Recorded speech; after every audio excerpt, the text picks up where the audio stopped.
Welcome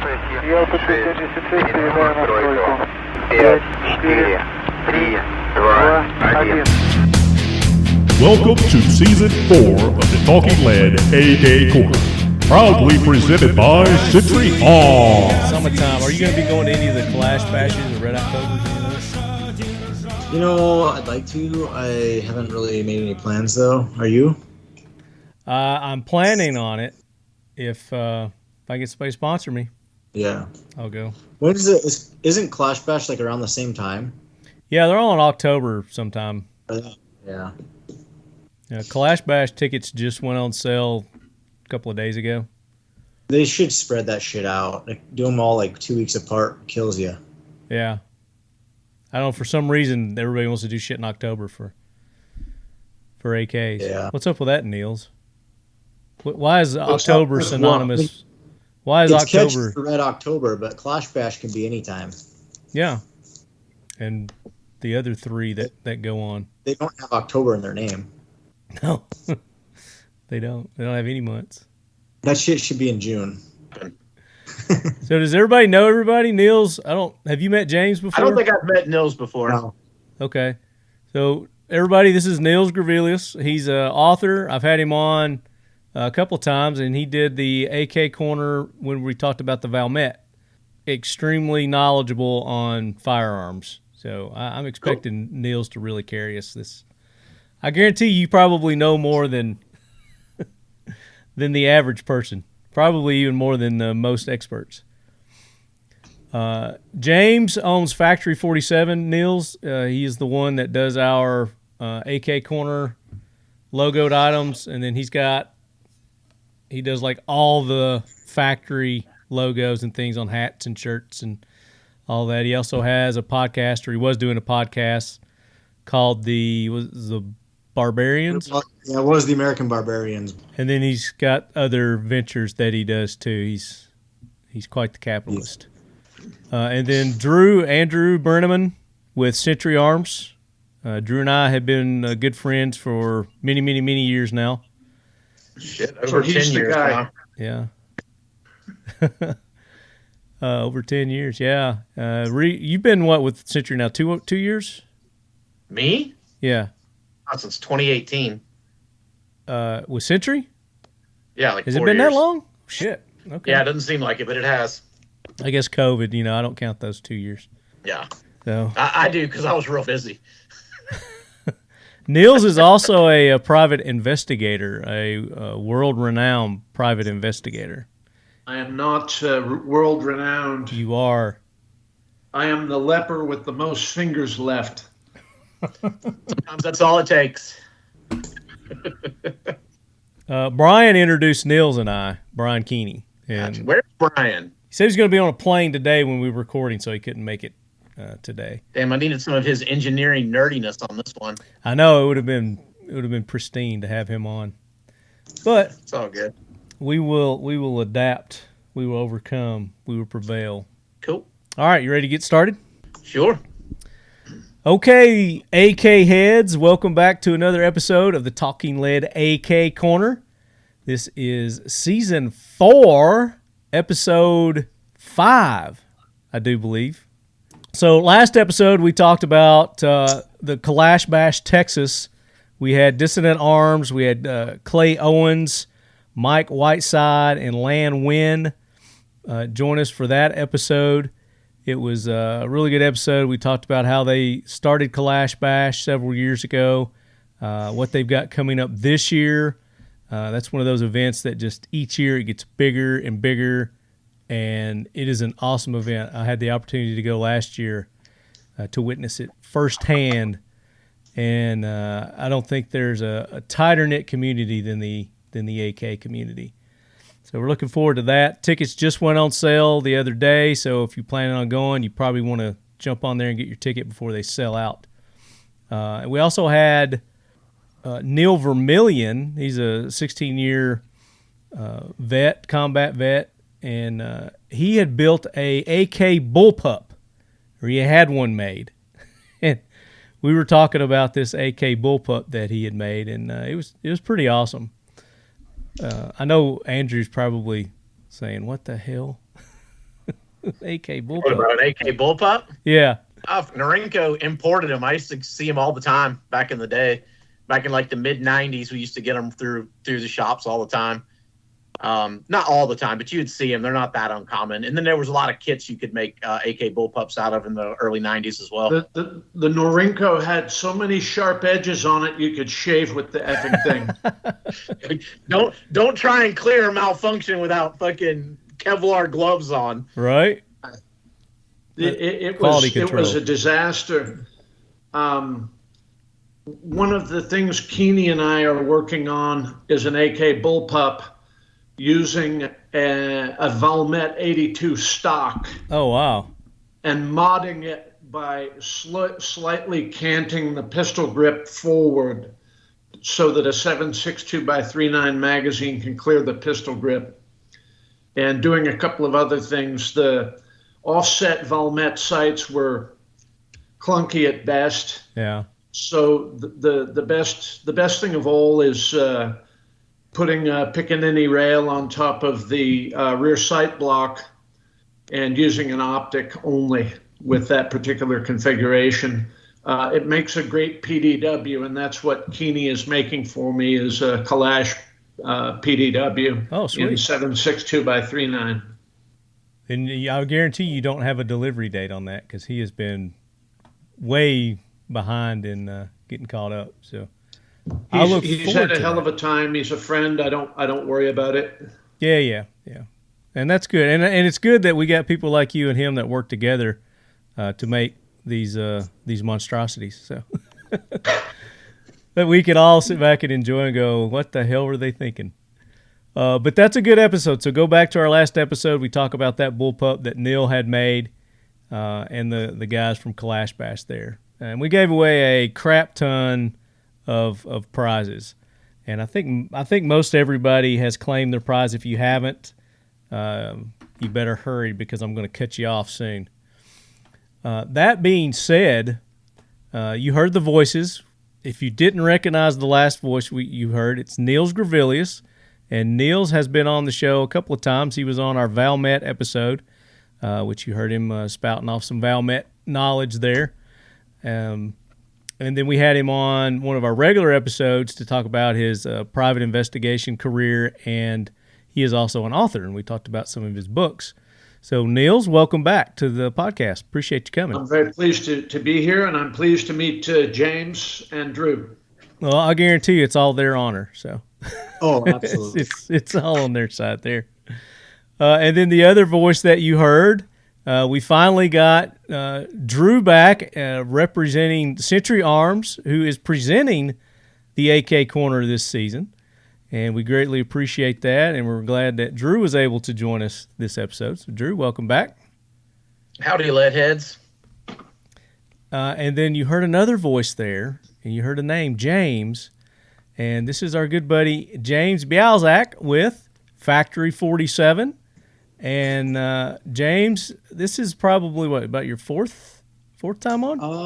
Yeah, probably fourth or fifth. I don't know, third, second, somewhere in there. It's the first this season, though. So it is the first this season. Yes, we're glad to have you back for season 4, and we're going to be talking about the Zastava, the Serbian Yugoslavian AK-47.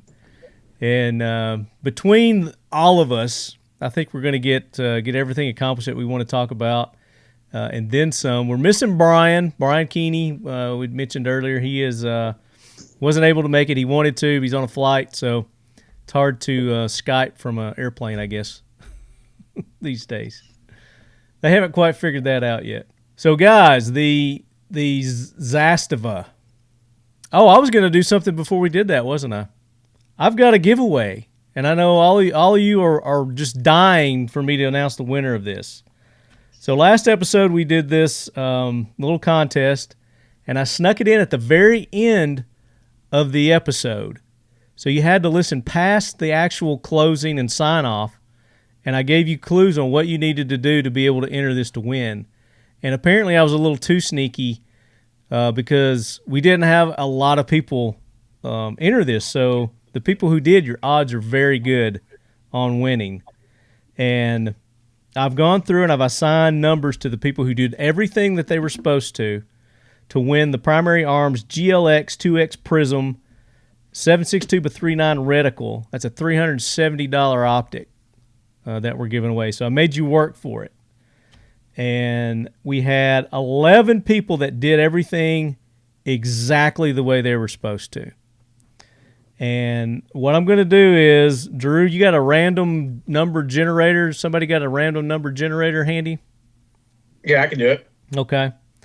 So I've got 11 entries, and I'm going to go here and assign them to the people. So number 1 is Tongue for Twistin'. Number 2 is P-Man 301. Number 3 is Casey Loftus. Number 4 is Austin Whalen. Howdy, howdy, Austin. Number 5 is Esom 87. Number 6 is Jay Black, P2P, Jerry Black. Number 7, Corey Brown. Number 8, Pew Pew RN, Eric. Number 9 is Mustang Perry. Number 10, AKM Archer, Aura. And number 11 is J. Edgar Paradox. So spin that wheel, Drew, and who is the lucky winner? Yeah. Generate. Number 9. 9. Dun, dun, dun, Mustang Perry. Giddy up, Mustang. Woo! You have won the Primary Arms GLX 2X Prism. Email me, talkinglead@gmail.com. Tell me what you won. And, of course, we'll need your address so I can forward it to Ken. And we had fun messing with Ken there. So It's always fun to mess with Ken. always fun to mess with Ken. But this episode, we've got something huge that we're going to give away. Also, well, not this episode, we're going to make an announcement on a giveaway that we're doing. So let's not forget to do that at the end, Andrew. I won't. All right, let's get into this. Let's talk about the Yugo AK. And I kind of want to start off just doing a little brief history. Just run through the history here. And then maybe we'll differentiate and they're Serbians now. They used to be Yugoslavians. It's now Serbia. What they did different, how they put their own touch to it. Because it's an unlicensed version of the AK. They didn't have really permission to do it. So, and we're going to be specifically talking right now about the Zastava M70. It's a 7.62 by 3.9 assault rifle. It's developed in Yugoslavia by Zastava Arms during the 1960s. I got to put these glasses on. Like I said, don't make fun of me. Don't make fun of me, Nils. The M70 was an unlicensed derivative of the Soviet AK-47, specifically the Type 3 variant. It became the standard issue infantry weapon in the Yugoslav People's Army in 1970, complementing and later superseding the Zastava M59/66, both the original M70 design as well as a commercial variant of the weapon without select fire capability, known as the Zastava PAP series, PAP, which is what we hear a lot here in this country. That's what they're referred to as. Yeah, that's what Century imported, Marty. Mm-hmm. MPAPs for many years.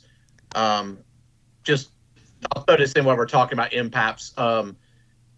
Century imported all of this Zastava stuff for many years. We stopped importing theirs, and they started their own U.S. company, Zastava USA.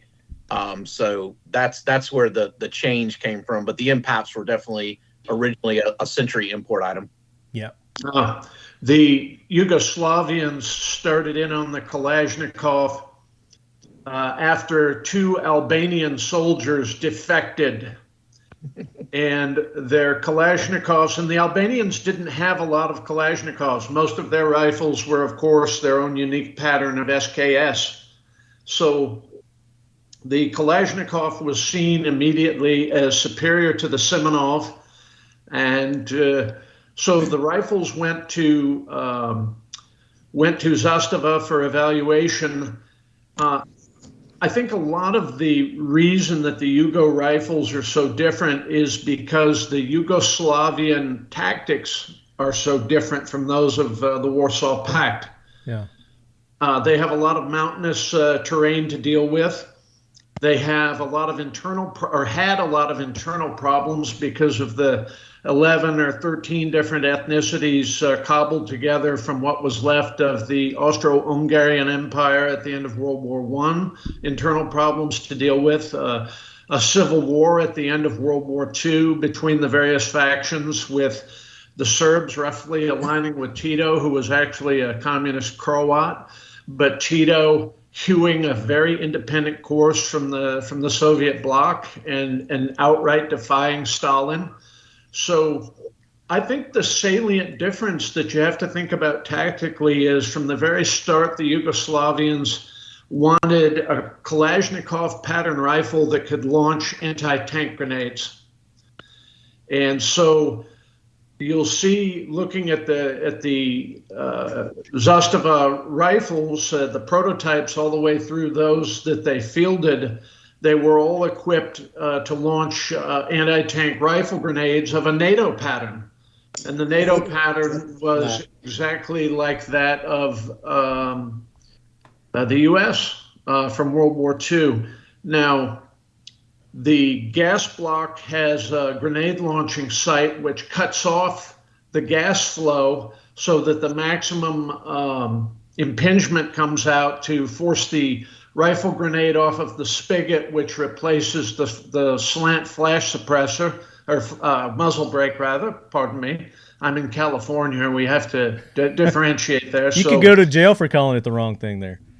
Well, so another salient difference is the Yugoslavians anticipated having to fight at night in close quarters, so they put flip-up night sights front and rear on their rifles that some Yugoslavian rifle owners, American owners of MPAPs or parts kit rifles, etc., never noticed that they actually had the facility for flip-up night sights. A lot of them were imported with dead night sights or no night sights actually inserted, with tritium, that sort of thing. There were some early importations by an outfit in Kentucky, and I can't remember the name of the outfit. They imported fewer than 500 Yugoslavian pattern Kalashnikovs that did not have the grenade launcher gas block on them. Huh. But they did have the flip-up night sights, and they had very nice wood. They were under folders. I owned one. It was the guy in, I'm going to tell you the name of that importer in just a second. It's on the tip of my tongue. He's in Lexington, or just south of Lexington. Is it the Persian guy? It'll come out of my head in just a minute. It'll come popping out. Right. I lost mine when the economy crashed in 2008. I had to sell it for money. But it was an excellent rifle, and it was I had gotten it for free. It was a rescue. The guy who had owned it had died. It was still new in the box, that sort of thing. And I shot the living hell out of it. I wasn't going to let it remain a safe queen, and it was an excellent, excellent rifle. Now, perhaps Drew could talk a little bit about the interchangeability of some parts, but not all parts, between Yugoslavian and Chinese, Russian, Romanian, German, etc. pattern Kalashnikov rifles. Real quick, before we do that, if we want to cycle real quick on history, I just wanted to fill in a couple blanks for listeners that might not kind of understand where we went there. But basically, World War II, Yugoslavia took the neutral road right after that, and they weren't Warsaw and they weren't NATO, so they were trying to be neutral. And what happened was Hitler marched through on his way to Russia, or the Soviets, and the Soviets did the same thing going the other way. So Yugoslavia was put in a position where they had to take a defensive stance for their own good, really. And so that's what I think kind of drove what you were saying, and really goes in line with what you're saying, that their whole tactics changed based on kind of what they had to, the stance they took.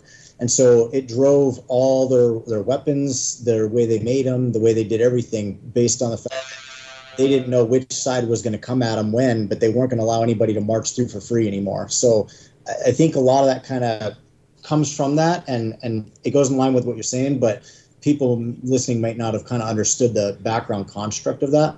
So I just wanted to fill that. Oh, that's great. Yeah. That's awesome. And to add to that, the Russians never really trusted the Yugoslavians, similar to the Chinese, and vice versa. Yeah, And really, when you look, when you look at the Yugo, just if we get back to the gun, when you look at the Yugo gun, and you look at the Chinese gun, they reverse engineered Type 3 Russian AKs is what they did. They just went two different directions with it. The Chinese went one way, and the Yugoslavians went a different way. But they kind of, at the end of the day, they did the same thing. They reverse engineered basically a captured Russian weapon. As far as you were talking about the Albanians, when they got that, they also, I think that whetted their appetite for it after getting those two guns from the Albanians, and they started picking up guns from around the world, from other places in the Russian sphere. And that's when they really set off into making the Yugo AK as we'll call it now. Definitely very, very interesting stuff there going on in the former Yugoslavia. And that first one was the model 64 M64, and then it evolved into the 70 that we were just talking about. Yeah. So in 64s were milled. Yeah, a lot of the early M70s were too, from what I understand. They early gave M70s were designation to a lot of different variants, and then they just put other suffixes onto that. One of the characteristics of the Yugoslavian or Serbian AK is that they're sturdier, thicker barrels. Even their milled ones, or the stamped ones that they did, were sturdier, thicker steel that they used. Some of them, not all of them. Well, they used 1 mil and 1.5 mils on different variants. They've had so many variants the same. Yeah. They threaded barrels into the early ones. They didn't even. But for the most part, that's typically the reputation that they have, as being a little more sturdier, a little more thicker than your Russian stamped receiver. Barrels also. Okay, so as to interchangeability, the bolts, the spring guides and springs, the trigger mechanism, the pistol grip, those are all interchangeable. But other parts like the gas block, because of the journal of the barrel, the rear sight tower, the trunnions are not interchangeable. And they made an even beefier version for their RPK machine gun variant. And that one even has cooling fins milled into the barrel for that crucial part just forward of the chamber, which superheats under, fully automatic fire, that sort of thing. So the Yugoslavian rifles are very well thought out, well executed weapons. And something to keep in mind is that they retained a lot of Kar 98Ks and then started making M56 variants, Yugoslavian Mausers, that they would issue to clerks, truck drivers, airfield guards, that sort of thing. Not every soldier got a Kalashnikov or even a Semenov to go to the field with or to go to war with. And for their larger caliber, they did not go with the 7.62 Imperial. They stuck with the 7.92 Mauser, and even made a large-scale variant of the Kalashnikov as a sniper rifle, marksman's rifle, and it is in 8mm Mauser, a fine rifle. You can still get those. I'm sure you do. So another thing that was interesting was that in the earlier productions, they threaded their barrels. And then later on in the 70s, they started doing the press because it was cheaper. And press and pin, yeah. Yeah, it was cheaper and more efficient for them. Now, perhaps James or Drew could refresh my memory. Did the Yugoslavians always chrome line their barrels, or were they just button rifled carbon steel? Yeah, they never chrome lined their barrels or their chambers on any of their guns. They still don't. Okay. And then and a lot of people think that their bolts. That's not true. They do chrome line. The new ones have. The current ones. The current ones do. Yeah. Okay. Yeah. The original military stuff, none of that was chrome line. Yeah. And a lot of people think that bolt was chrome lined back in the day, but it was actually just in the white. Steel in the white. So and there's a lot of rumors as people say, why did they? Why didn't they? Like with a lot of stuff with the Yugo guns, the Zastava stuff early on, no one really knows. No one wrote it down in a book. Everyone just kind of assumes, why wouldn't they chrome line? You know, there's the big thing is, oh, they didn't have any deposits of chromium, so they couldn't get chrome. I think that's probably bullshit. But you know, whatever. Who knows? No one really knows the answer why they chose to or didn't. Obviously, there's a cost to it. So there's that. More accuracy. You know, that can be an argument as well. But there's a lot of things with the Yugo guns that really there is no actual definitive factual answer. It's just a lot of speculation. Yeah. Wow. And the reason they started doing it, chrome lining their barrels now, is, you know, because they were importing them to the U.S. and Americans want their barrels, you know, their bores chrome lined. So, I mean, that's the main reason why they did it. And, you know, a lot of people think that the chrome lining is, you know, to protect it from the corrosive ammo. But that's not really the reason why people chrome line their barrels. It was because it extended the life of the machine gun barrels. That's why the main reason why they chrome line barrels. Also, the Yugoslavian magazines are typically very high quality and are completely interchangeable with any other 7.62x39 Kalashnikov variant. When Yugoslavia broke up after the Yugoslavian Civil War, their arms industry was not distributed among the various republics that sprung up afterwards. And now Bosnia-Herzegovina actually imports rifles from China, from Romania, from Hungary, that sort of thing. And they've gone back to the AKM pattern rifle rather than hewing to strictly the M70 or M64. They do have large stocks of M70s and M64s, but a lot of their troops are issued with a hodgepodge of AKM variants. Yep. So talking about the mags too. Yeah. Somebody might be about this. I know that most of them are bolt hold open, the magazines, but I don't know if all of them are. I know the guns had a bolt open, hold open, a last round hold open feature inside the gun. And I know that they later got rid of that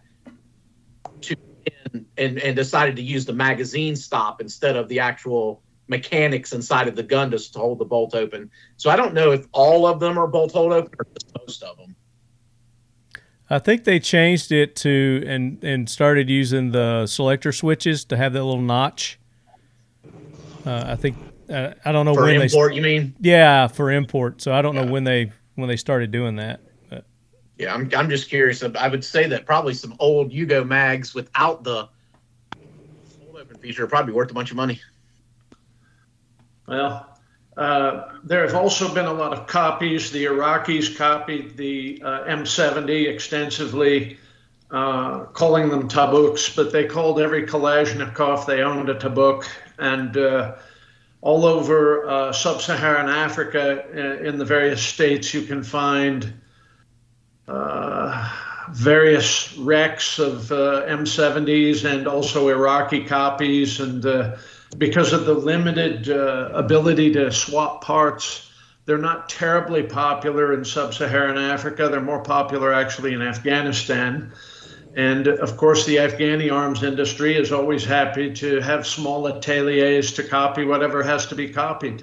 You know, they make their own replacement parts to spec. And you can find a lot of perfect M70 copies throughout the Khyber Pass region. It's an excellent rifle. James, you have anything to add to that? No, not right now. You guys keep going. I was about to mention Iraq, and he took it and ran with it. So. I was going to say you can't talk about the M70 without mentioning the tabuk at some point. The tabuk, absolutely. James, add to that. There's stuff you can add to that. The Iraqis really make extensive use. I literally had my notes, bolt hold open, and he took it. And then right after that, Iraq, before that, I had thick receiver, grenade sight, long barrel. You guys hit all of them. I'm going to shut the hell up and let James talk. You guys for like 5 minutes. I'll start making more notes. And So let's do this. James, why don't you tell us about the markings we could typically find on a parts kit for an actual Yugoslavian-made M70 or M64?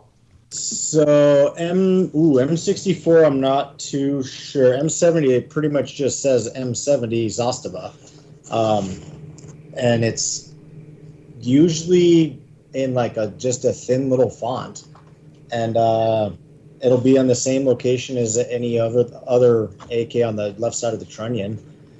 And gosh, I don't know. You caught me off guard here.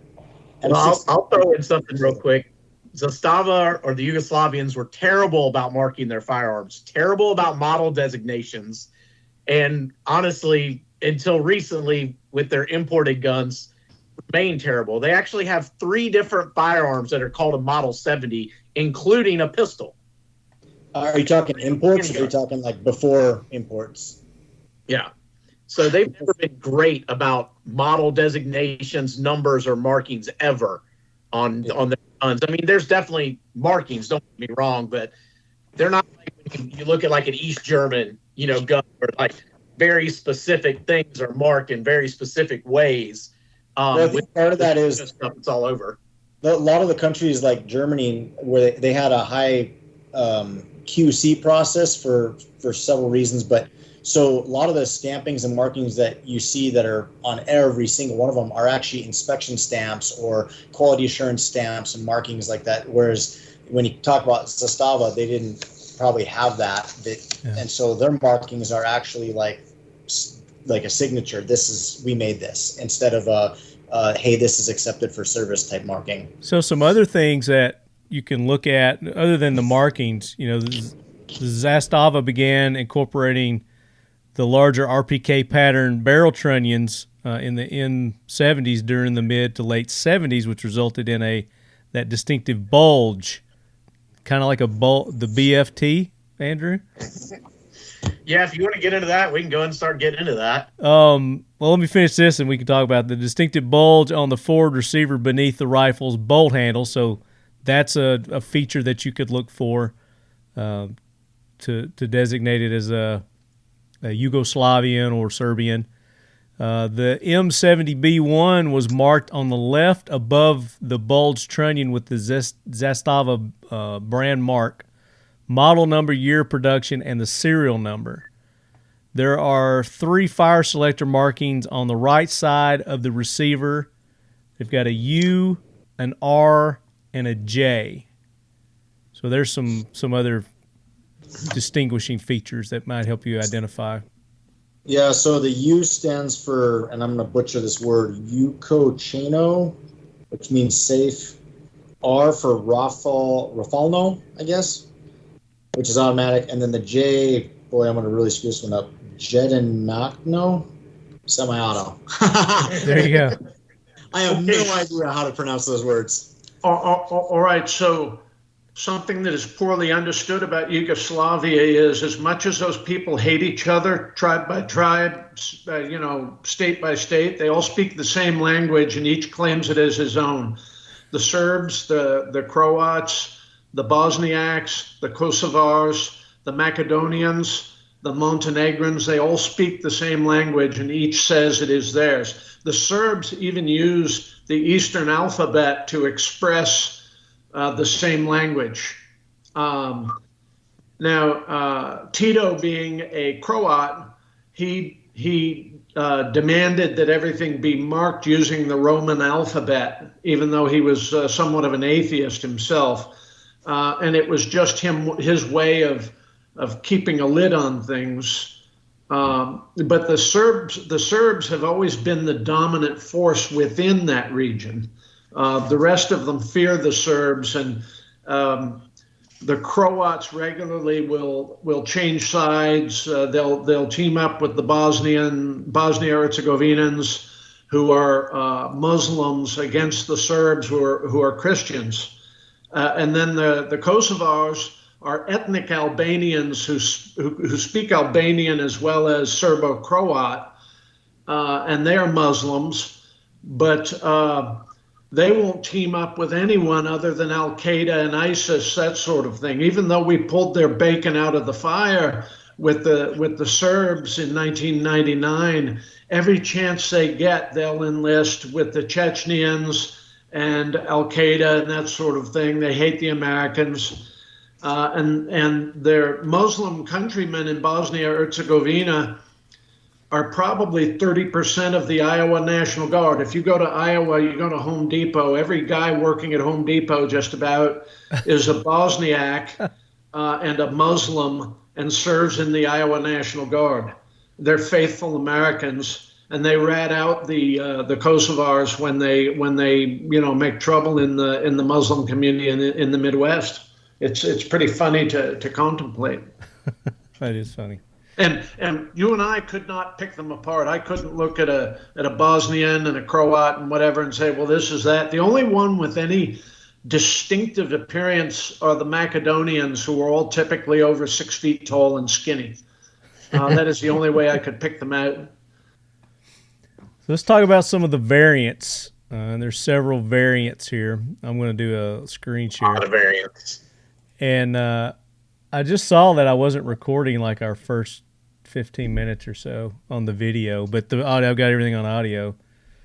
So for our video, I was going through the book here and just looking at some of the pictures that were in here. Now that you mentioned variants, and when it comes to the markings, he's right. There's like some of them have no markings. Some of them say Zastava. Some of them have Zastava and then the city where the plant is, and then they'll have the Z with the double circle. Yeah. And it'll say Yugoslavia under that. Some just like the M70s just say M70.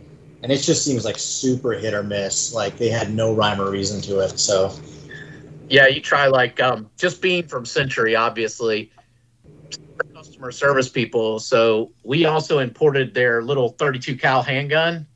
Mm-hmm. Also an MD70 stamped exactly the same way as it's stamped on the rifle. Guy calls up, I got a problem with my Model 70. You instantly your head is like, oh, what's going with the rifle? Like what ammo are you shooting? What mags are you using? They're like, dude, what are you talking about?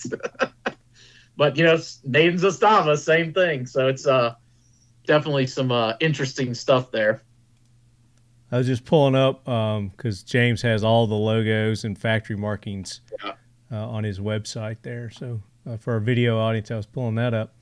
But just to rattle off the variants here, and we can talk details as we go through these. The M70 is milled receiver, fixed stock. The M70A is a milled receiver, underfolding stock. M70A1, milled receiver, underfolding stock, mount for night or optics. M70B1, stamped receiver, fixed stock. The M70AB2, stamped receiver, underfolding stock. The M70B1N, stamped receiver, fixed stock, mount for night or optics. The M70AB2N, stamped receiver, underfolding stock, mount for night optics. The M70B3 is a stamped receiver, underfolding stock, rifle grenade sight removed and replaced with a BG 40 millimeter underslung grenade launcher. And that's what that looks like. No, that's an M79, man. Well, they got it wrong. They got it wrong. They got it wrong. They definitely got it wrong. So you need to write That's Wikipedia and tell them. The classic American bloop gun. Yeah. The M70B3 stamped receiver, fixed stock, rifle grenade, sight removed, and it was replaced with a BG 40 millimeter 40 mic. M92. That's what an M92 is there. That is the carbine, shorter variant. And in the PAPS, which the PAPS is basically the semi-automatic version. When you hear somebody say PAP M, then that's been was made for the civilian market. And then, as you guys were talking about, the Tabuks, that's the Iraqi copies. There's a Tabuk carbine, and there's a Tabuk sniper rifle. And is that the correct sniper rifle there, Nils? It certainly looks like one. It's one of the few sniper rifles in 7.62 by 3.9, the trajectory of the 7.62 by 3.9 is such that you'd only want to use it in relatively close quarters, 400 meters and less. Yeah. So that's what I've got listed there. Are there any other variants that you guys can think of maybe that they missed there? I mean, there's probably 30, 40 different variants that are just missed because there's so few of them. Yeah. They just did a lot of weird things early on. So they made a lot of different variants. So you have a complete list, but, you know, I would never discredit or discount someone if they say, I've got one that doesn't match any of these, because it could very well be real. Yeah. Now, often the surplus weapons, or the ones made from a surplus parts kit, will come with some pretty entertaining trench art on the stock, sometimes the pistol grip, the forend, that sort of thing. Some of it religious, some of it just the name of a girlfriend or the name of the soldier issued the weapon. Yeah, we did a really good episode last season. We talked about trench art, and I believe you were on that episode, right, James? Yeah. That was a really good episode. I think we had Jeff Kirkham on, and we were talking about... We had a couple unique pieces of Yugo trench art on that one. Were you on that episode, Nils? I was not. Oh, I think that you were invited, but you couldn't. I think you were on somebody's tail. I was doing something bad to someone. Or somebody was doing something bad and you were recording it. So, All Marty, right. do we want to get into the trunnion? Let's get into the trunnion. Let's talk about the bulged trunnion there, Andrew. All right, so bulge forged trunnion. Again, I'll say this with a grain of salt. No one knows for sure. There's no factual. If someone can find this, and find a book from somebody that worked there or has made this statement as to why they decided to go to the bulge forged trunnion, I would love to hear some facts about it. But right now, it's basically, just what people think. So the bulge front trunnion was introduced 70 platform in probably the mid 70s, I think. And what it is they took the design of the RPK trunnion, and just to clear this up, it is not an RPK trunnion. People say, oh, it's the same as an RPK trunnion. It is not the same as an RPK trunnion. It's the same design. It's the same idea of an RPK trunnion, but they're not interchangeable. 1.5 mil receiver, stamped receiver. There's lots of different reasons why they say they did that, from dealing with just having a more powerful trunnion to the grenade launcher to different things like that. The grenade launcher situation, I would say, is probably not why, because the grenade launcher on the guns for a very long time before they switched to bulge trunnion. But what they did do, which they did have an issue with on the grenade launcher, is the dust cover. So one of interesting little things from the M70s or the Yugo rifles is they have a spring tension on the dust cover. So you have to actuate another button besides just the op rod to get that dust cover off. And the reason they added that was because it would pop the dust cover off when launching grenades. Sometimes. All the pressure. Yeah, all that pressure. Yeah. And Nils, by the way, I muted you, Nils, so just so you know, in case you want to talk, I muted you. You were making some noise there. Sorry, bud. You just shut Nils down. That's brutal. But so I don't know if that's the reason behind using the bulge, because they successfully used the grenade launchers for many years before they switched to the bulge trunnion. So I'm not sure if that's the reason. But no one knows. No one knows factually, I don't believe. Please correct me if someone does have an actual, not just hearsay or assumption. I'd love to hear. We got some smart listeners, so if reason. any of our listeners know. Yeah. And like I said, opinion is opinion. If you got it written down somewhere, I'd love to see it. But to be able to give you an actual answer on any of these questions here. Besides the fact that the dust cover, that extra piece was added to keep the dust cover from popping off when launching grenades. Yeah, and that makes sense. That was an actual So needed the second function. thing about the trunnion is, and this is going to start all kinds of shit, and I'm just going to say this because this is a proposed, again, no one knows for sure, but it's a possibility. And this is not from Century Arms. It's just from Andrew AK Nerd. So I don't need any hate from anybody on this. The Yugoslavians use brass case 760 by 39. The majority of other COMBLOC countries or countries using that platform using steel case. There's lots of reasons why the Yugoslavians use brass and why they didn't use steel. Not going to get into all that. I'm just saying that we can all buy surplus Yugoslavian ammo and it's brass. We all know that. Does an AK? Sure, works fine. Is it possible to degrade a trunnion using brass compared to steel case? Maybe, maybe not. Depends on who you ask. Is there a problem using both interchangeably and mixing them? It can be if you shoot steel before brass, don't clean properly, those kind of things. So there is a possibility. That's also a reason they went for the bulge trunnion. And then there's also just the straight up possibility of, hey, we want to have a tougher, more durable, badass rifle. Like everything else they did, they seem to always do over and beyond and, heavier duty than anybody else. So maybe that's the reason. But unmute Nils because I feel like he's got to tell me something. He can unmute himself. Unmute yourself. There's the three little dots. You put him on mute, Marty. I can't. Okay, so there you go. All of those things could be true. What I suspect is that the bulge trunnion was so that there was some uniformity in the manufacturing process between the infantryman's rifle and the squad automatic weapon, that it just made it a simpler manufacturing process for the Yugoslavian arms process. Now, the grenade launching thing is an interesting idea.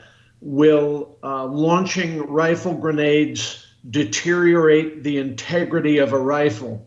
Yes, it will.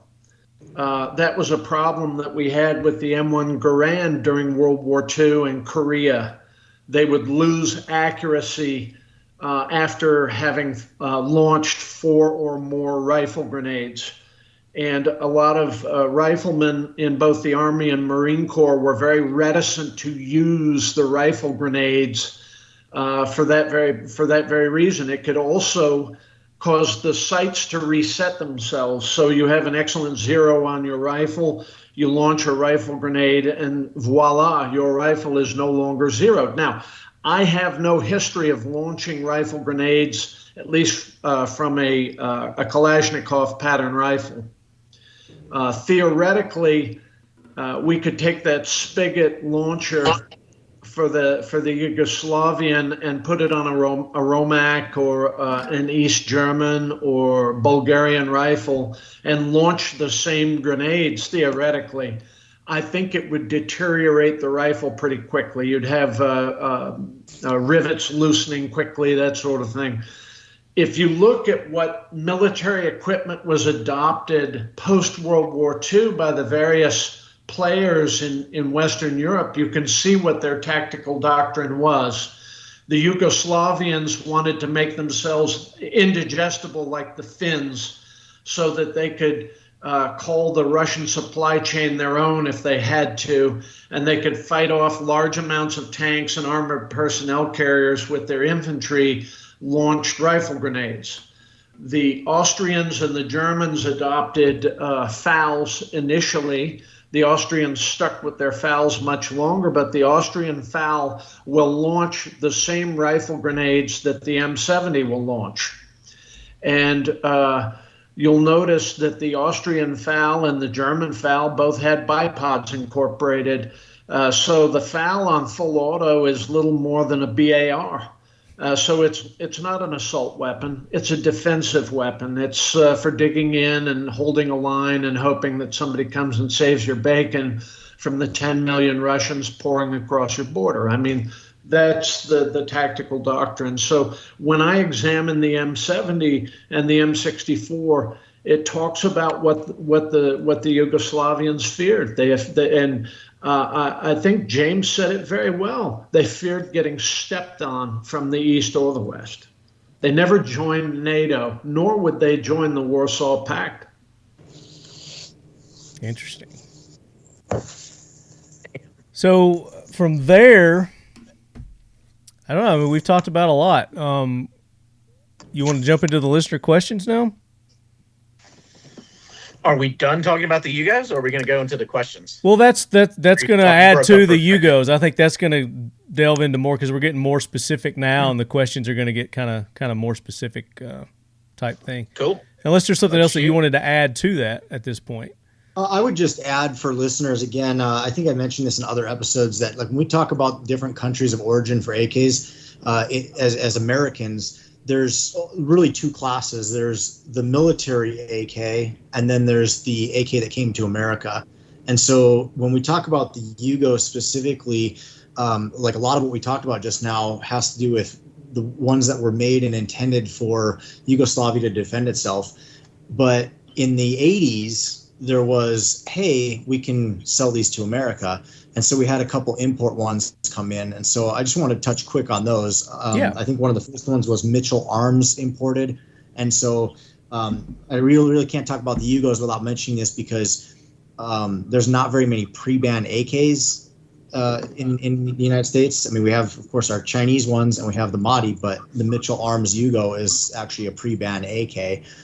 Do you have a picture of that? I do not handy, but we can probably find one. And I have no information on it about how many are out there or whatnot. But that was one. And then I believe I'm looking at it right here. There was another importer out of Kansas City, Missouri, American Arms of North Kansas City, I guess it is. And then there was one in Kentucky, James. Yeah, I was going to say there's probably that one that you mentioned. So I think there was one in Pennsylvania as well. So there's probably a couple, small little, and they might have been almost like the Chinese imports where there was a couple mom and pop shops that got in on it, ordered a batch and made some quick money. And that was the end of it, And so anyways, those would have been, correct me if I'm wrong, those would have been M70 rifles just made for American import. Is that correct? Yeah, I would say so. Yeah. Yeah. With variations, the one that I had no grenade launcher, gas block, or sight on it, and had very nice wood. And it had. Do you recall? Did yours have like the standard markings and stuff then? Say it again, James. I said, do you recall? Did your rifle have the standard markings and such? Mine had the standard markings, and the importer was marked on the rifle. Okay. When I put it up for sale on Gunbroker, I got clustered with lots of questions about whether or not I was committing fraud. I had guys who didn't believe that a Kentucky importer had imported them, and they wanted very detailed pictures, that sort of thing. And the guy who ultimately bought the rifle wanted me to wrap it in diapers or some shit like that because he was terrified that, the post office or UPS or whatever was going to wrap it around a tree on its way to his house. That's funny. Oh, God. Founded in 2012, IWIUS is the USA-based subsidiary of Israel Weapon Industries Limited of Ramat Hasharon, Israel. The IWIUS line of products includes the Tavor X95, the Uzi Pro pistol and SMG, the Galil Ace line of firearms, and the belt-fed Negev line of light machine guns.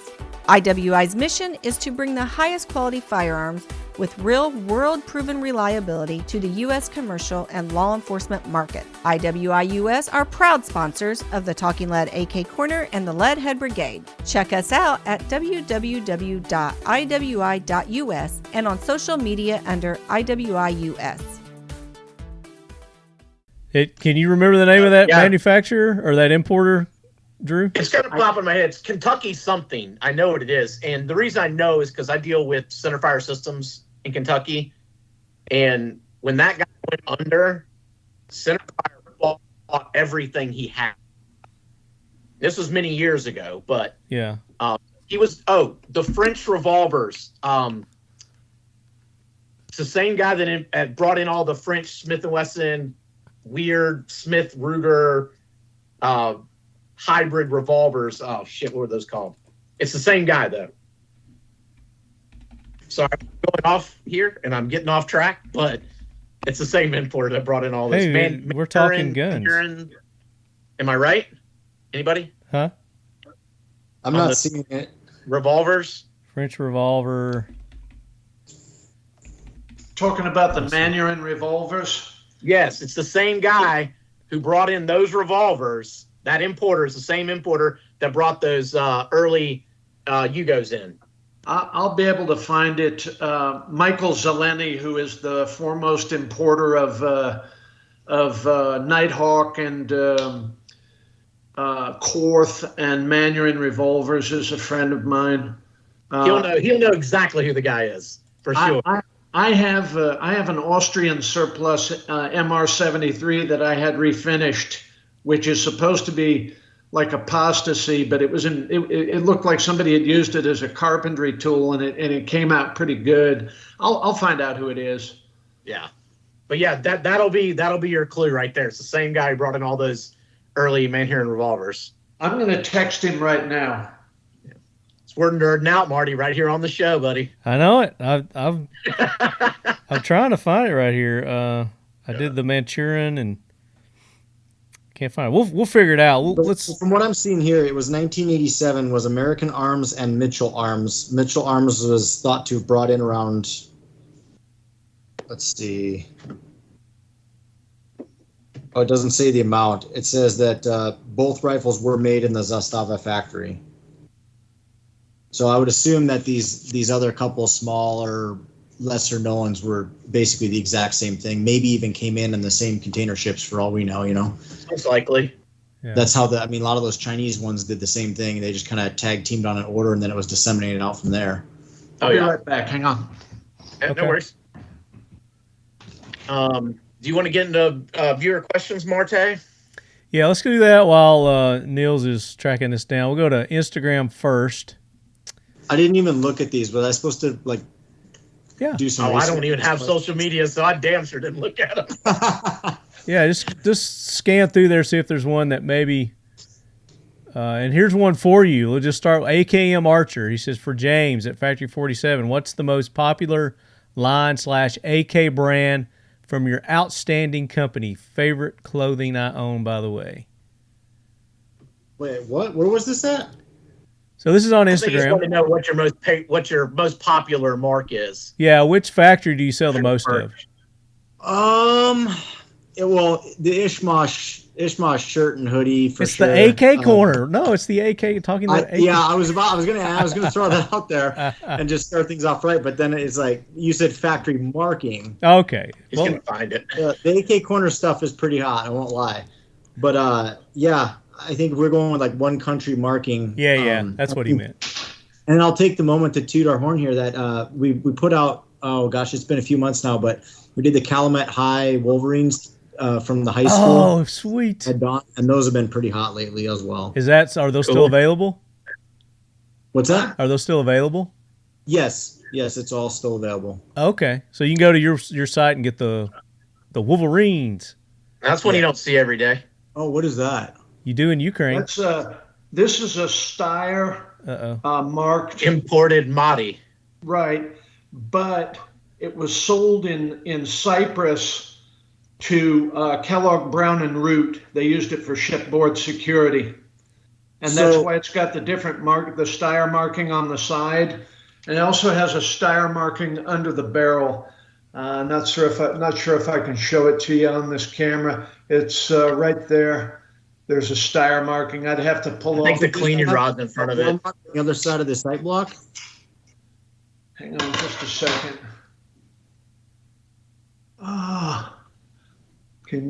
There it is. Yeah, there it is. There's Right the Steyr There mark. he is, yeah. there. Nice. And how much did you want That's for that? cool.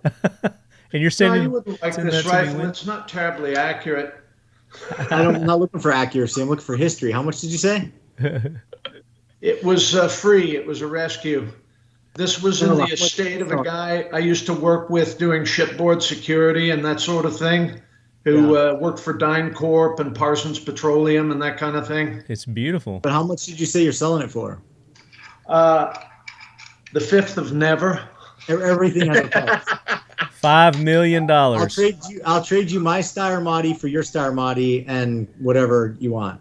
No, James, you wouldn't. I like love that you, rifle. James. Wait, how come there's no? Show me that rear sight block again. Is there a factory 54 mark on that side? I beg your pardon? That side of the sight block, isn't there supposed to be a factory 54 mark on that? Yes, right there. It was. It has a 1994 mark on it. That's the Pharaoh. What about the other side? Isn't there a factory 54? No, not all of them have it on the starboard side. It does have the. Oh, it's underneath. It does have the Fertile Crescent marking on the underside. Yeah. And all of the magazines are serial numbered to it and marked "Made in Egypt." Oh yeah, it's a fake. Wow. But the magazines are East German or Romanian.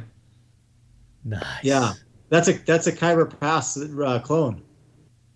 We could probably just do a whole episode on Nils's guns. Yeah. Yeah, that's shit, right? Okay, no, that's pretty cool. I'll give you $500 for it. Look at that. Cool, man. Actually, whoa, you know what? That magazine's in my book. Yeah, I just saw that in my book earlier. That's badass. Let me see the follower. Do you know how much that's worth? Oh, nice. It's Like priceless. offhand? Because I could probably tell you. What's it worth, James?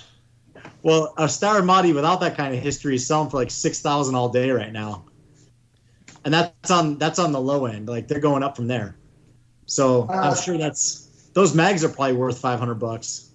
That the case that it came in, the M1 carbine jump case had a Halliburton patch on it with the serial number on the and it said something about return to arms room unloaded, something like that. Yeah. After you check it out and go on your little patrol, make sure you bring it back.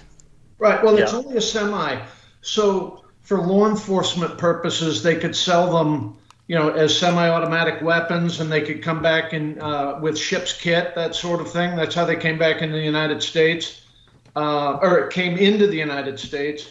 But there weren't a lot of them. Well, if you ever want to sell it, make sure you call me first. I'll tell my son. First. All right, let's run through some of these. I've interrupted. The subject is Yugoslavian. Yugoslavian. We'll Hey, talk I about guarantee you bodies our later. listeners are eating this up too. So yeah, that's fine. That's like a bonus. FPS Murdoch. When the Yugoslavia AKs went to stamped receivers, why did they go with thicker sheet metal? They did on some and didn't on others. They used the 1 mil for a while and then went to the 1.5 mil. So they actually used both, but they used 1.5, continuously for a very long time. I won't speak to the Yugoslavians why they did it. I can tell you why some people do it. The 1.5 mil receiver is obviously a little thicker. The Chinese also use a 1.5 mil receiver. Century Arms also uses a 1.5 mil receiver on Viscas and on the BFT47s. Obviously, there is a durability and a toughness factor to it. I also know that the extra mil, the little half mil thickness, makes the alignment and the assembly process a lot better. You're able to get much better riveting done with a 1.5 mil receiver than you can with a 1 mil receiver. You can put a little more pressure behind it, make it a little cleaner. Also, to what Nils was saying earlier, probably also has something to do with that an ease of production using the same basic sheet metal and thickness of receiver in their squad automatic weapon and in their standard patrol makes sense. So they wouldn't want to have 1 mil on some guns and 1.5 on other guns. So it's probably part of that too. But there's definitely an advantage to a 1.5 mil stamped receiver. Is it necessary? Not really. But there are some advantages to it. Let's see. Casey Look how Loftus. rigid the Chinese rifles are. Do what now? The Chinese rifles have the thicker. Yeah, they have 1.5 mil receivers as well. The Chinese and the Yugos. Yeah. Casey Loftus. Nils, thank you for the referral to Hillbilly Firearms in McMinnville, Tennessee. I needed an AK built for my son's 13th birthday and Jeff referred me to a great guy in Knoxville. Yeah. All right. Well, there you go. Yeah, I still haven't gotten We in know touch that with guy. that guy. I need to get in touch with him. Do you know him, Andrew? Yeah, you do too. Oh, okay. Yeah. Let's see. Jeff Miller's fantastic. Torag 77. Any chance Century will ever make U.S. Palm 10-round mags for those of us stuck behind enemy lines?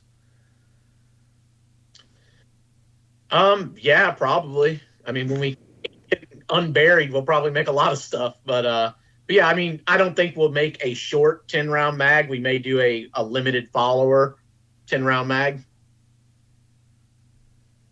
Let's see. I think Nils talked about this. Bobby Rebuffati 1. What parts, if any, are interchangeable between the platforms? How does the extra 0.5 millimeter support the receiver? You just talked about that. Yugos seem to be the least common in the market from my experience, with the exception of the middle of the pandemic. Any clues why? Why they're less popular or more popular during the pandemic? Common. I think common, not popular.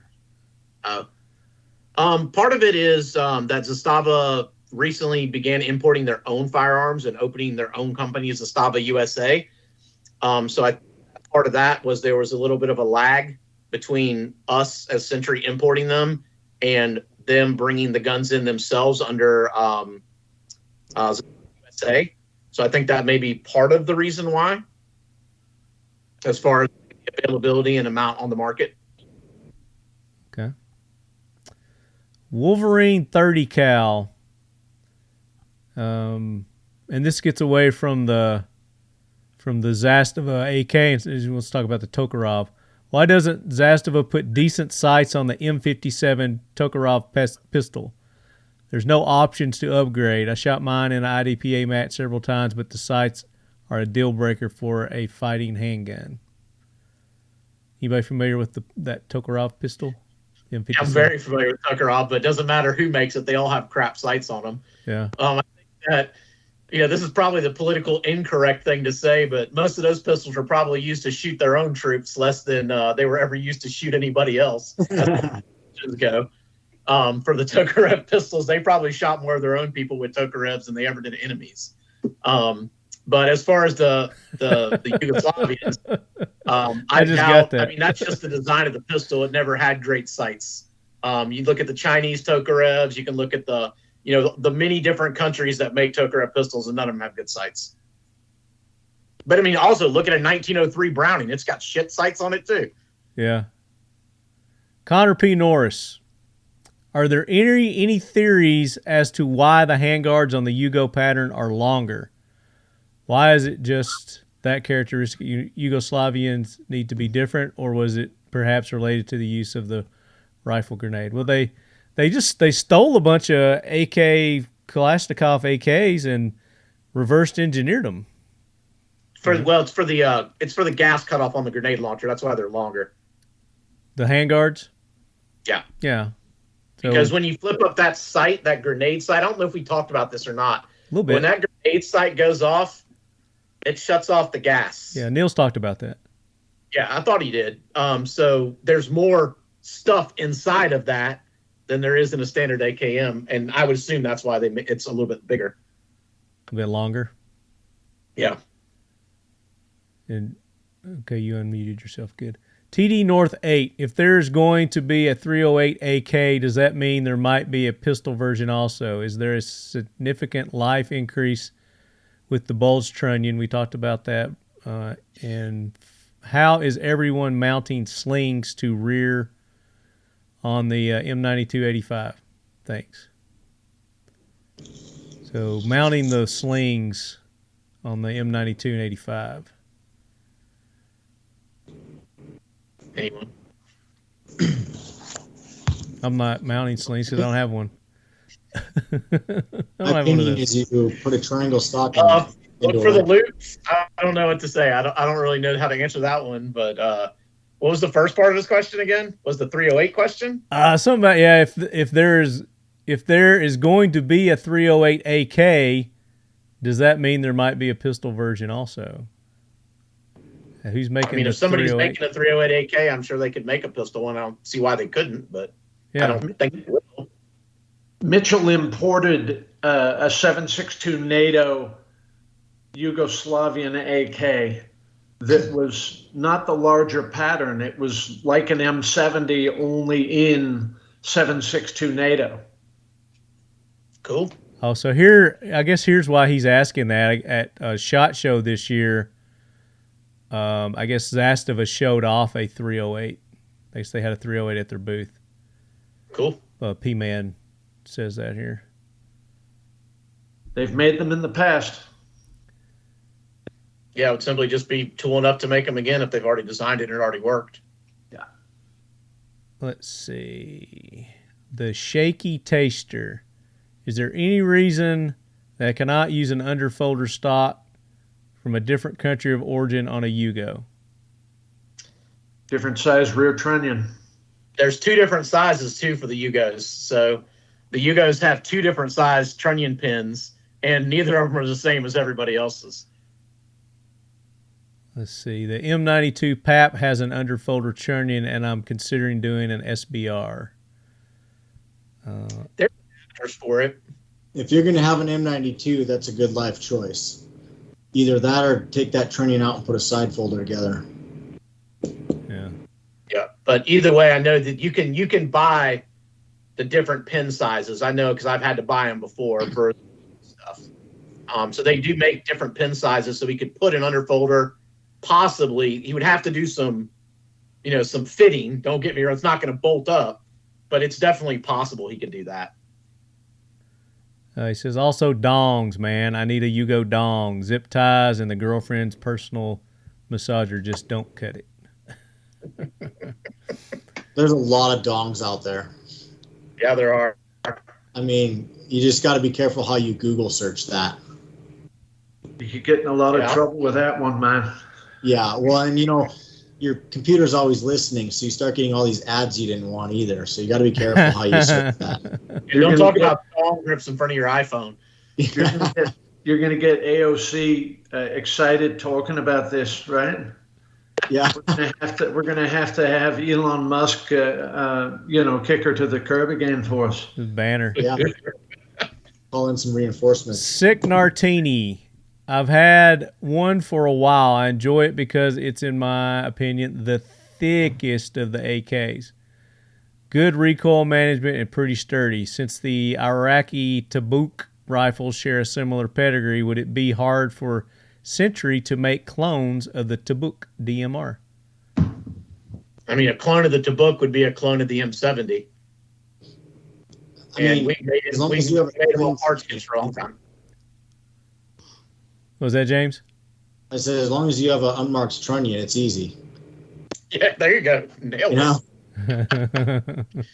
But I mean, I don't think Century will have will make a copy of the Zastava gun because they already make one, and they import it and they're widely available. So it wouldn't make any sense for us to make another one. But a Tabuk is just a copy of the Yugos, so. It's just an M70 that's poorer quality and that was manufactured in a facility we bombed the shit out of years ago. Yeah, exactly. So you would just make an M70 and change the markings. If you have one, call me because he's not going to sell me his Mahdi, so I'll take a look. I think James only gets on the show to find new cool shit. And I like it. I'm with you, brother. I'm with you. I mean, if you can get that Lion of Babylon on a rifle, who doesn't want that? Yeah, exactly. I don't care how shitty quality it is. The same guy who brought in the Steyr. Of course he does.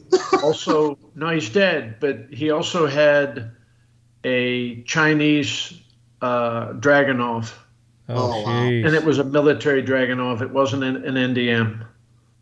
I was waiting for you to tell me that he had a Battlefield pickup to book. I was like, damn.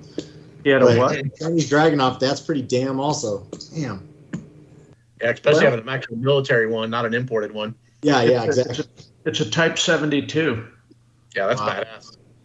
Yeah. PA Zert that now? Z24420. Is the Century Arms BFT basically the U.S. equivalent of the Yugo AKs?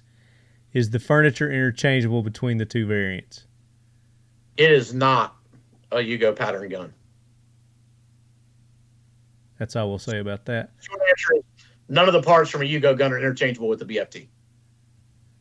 SWK 1983. What's the biggest difference between Yugo and other AKs? I think we pretty much went through that. Ep5 87. Are there any benefits to Yugo pattern rifles over an AKM pattern? I think we probably went into that. Talked about that. If you got to launch rifle grenades at BMPs and T-64s, you know, it's what you want, man. Yeah, if you're taking up a defensive position against Nazis and Soviets, you want rocket let's talk launchers. About his grenades real quick, Marty. Ask Ukraine, huh? Let's talk about his grenades real quick. So okay, the Yugo, we just say grenade. We keep saying grenades, and people are like, you can't blow up a grenade with a tank with a grenade. Well, they had two types of rifle grenades. One was a shaped charge, which was specifically for shooting at tanks, and one was an anti-personnel type grenade. So even though we're talking about rifle grenades, these were a little more than your hand grenade you would throw for anti-personnel. They're actually a shaped charge grenade that would fire. It's a fin stabilized affair with a trinitrotoluene explosive charge that's hollow, as Drew has stated, and it will drill easily 3 inches of rolled homogeneous steel.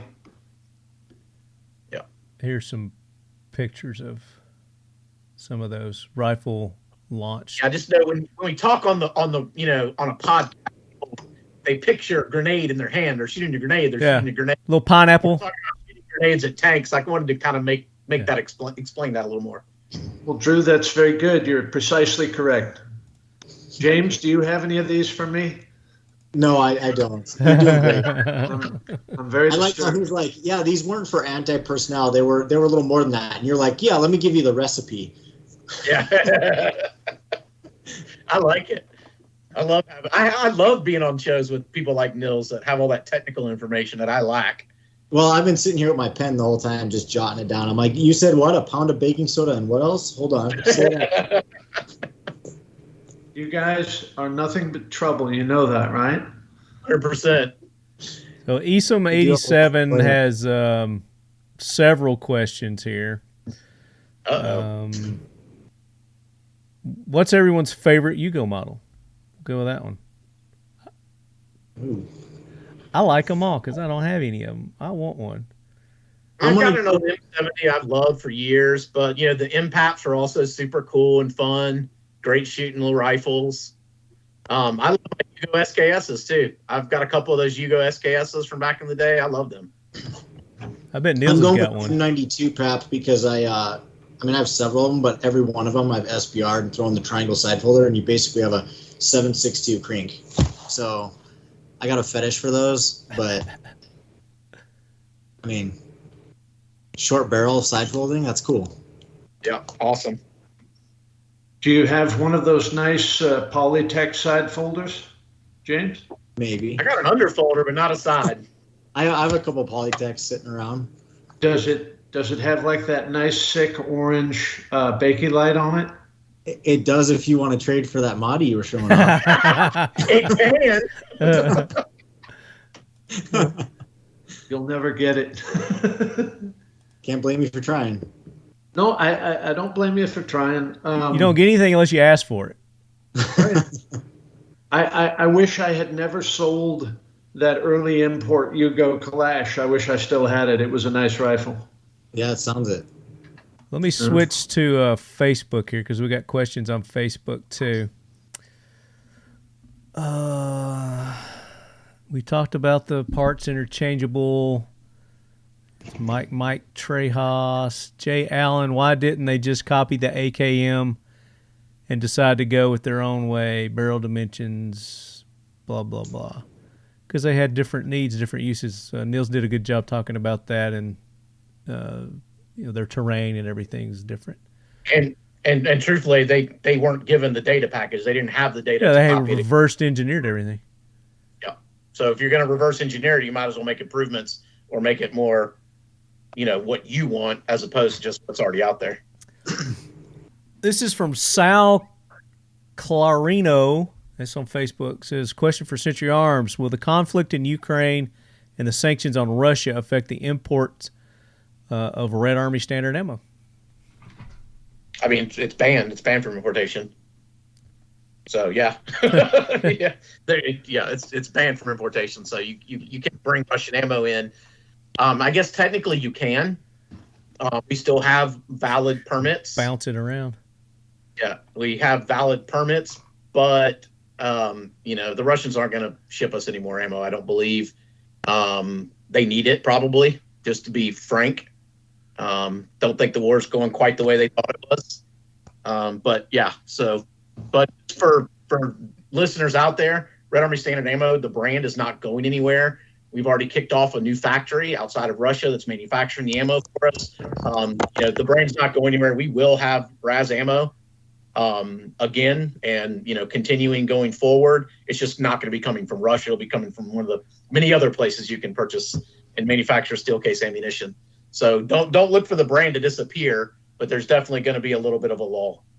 Eric Tenborg, why does Century NPAP DF not have the gas block shot off? Why did Century NPAP DF not have the gas block shot off? I don't know. Shut off must be shut off. Shut off. That's what it's not meant to shoot grenades. Simple answer for a simple question. Civilians can't shoot grenades. The Italian Navy bought about 200 M70s for their special warfare program, and they used them as line throwing weapons for throwing a line to a ship so that they could board a ship, presumably, and some of those had Breda markings on them. Because I think Breda is the one who imported them to Italy. Yeah. That's interesting.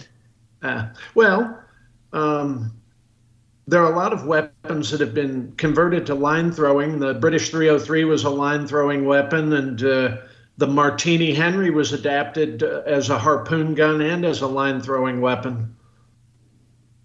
Yeah. Peter Kale says, out of all, and this may be one James knows, out of all the Serbian Yugo pattern AKs, is there a variant that is significantly more rare than others? We've been talking about it the whole time. I think we answered his question with some of those early imports. Yeah, I'd agree with that. Probably the Mitchell and the one you guys can't remember the name of. Yeah. From Kentucky. Kentucky Windage AK. Was that Parsi who did that? Parsi? Might be his name, but it wasn't the name of the company. Well, there's a Persian. They have a Persian name, and they imported a lot of gear logo FAL receivers from Imbel, and they also imported some of those 5.56 millimeter Setme belt-fed machine guns, which are like a 2/3 scale MG42. Yeah, I don't think it's him, but it could be. Okay. Tongue for Twisting says, all right, I see a lot of guys customizing the AK steel mags. Say shit hits the fan, would that be a go-to mag? Have you heard of jams or complications using these? Customizing the AK steel mags. Have you seen any issues with people that have done that? I mean, that's too broad of a question to really give a good answer to. What are they modding and what steel mag are modding? Some people are suspicious of the bolt hold open.